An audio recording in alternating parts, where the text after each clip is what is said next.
For years, I thought I was helping my family. Now I realize I was slowly becoming their backup plan. No one ever asked me directly. No one sat me down and said, "From now on, you'll carry us." It didn't happen like that. It happened quietly in small pieces. First, it was a grocery run during a hard month.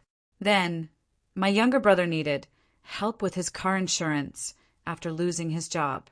A little later, the electric bill was overdue, and I stepped in before the lights went out. Every time I helped, it felt temporary. Just one problem, just one emergency, just one more time. But those one more times added up. Before I fully understood what was happening, I wasn't just helping anymore. I was holding everything together. At first, I only covered the rent once in a while. Then it became normal. Groceries became routine. Bills became automatic. Money kept leaving my account so often, I barely noticed it anymore. And the strangest part? The more I gave, the less anyone seemed to notice. No thank you. No real acknowledgement. Just silence. And somehow, that silence convinced me everything was fine. Because when no one complains, you start believing you're doing the right thing. What made it harder to see was this. Even though I was paying for so much, nothing really changed. I was still treated like the one who didn't understand. Still corrected over small things at family dinners. Still spoken to like I had no idea how hard life was for everyone else. And all the while, I was quietly paying for the roof over those conversations. But I never said anything. When you've carried weight for too long, it stops feeling heavy. It just feels normal. Then came the surgery. It wasn't serious. Nothing life-threatening. Just a routine procedure, followed by a few weeks of recovery. The doctor told me to take it easy. No heavy lifting.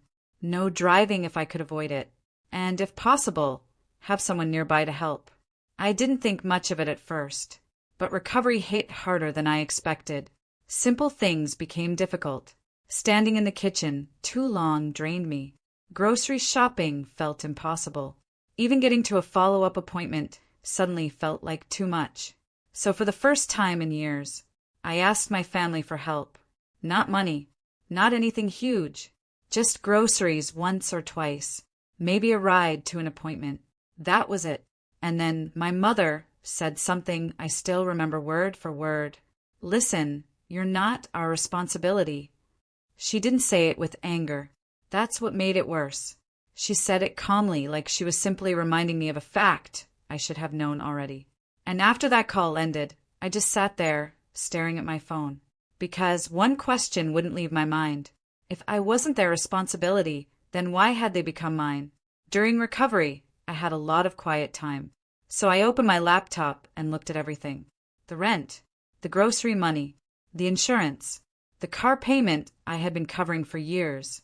And for the first time, I didn't see help. I saw a system I had built with my own hands. And systems can be shut down. So I turned it all off. No big speech. No family argument. No warning. I just stopped paying. The rent didn't go through. The grocery money didn't reload. The car payment ended with one click. Then, for a while, nothing. Until they showed up. Late notices had arrived. Bills were stacking up. The landlord was asking questions. And suddenly, the people who said I wasn't their responsibility needed me again. But this time I said no. Quietly. Clearly. Finally. Because I learned something that day. Sacrifice does not always mean love. And silence does not always mean family. If this story hit you, subscribe because some truths are quiet until they change your life forever.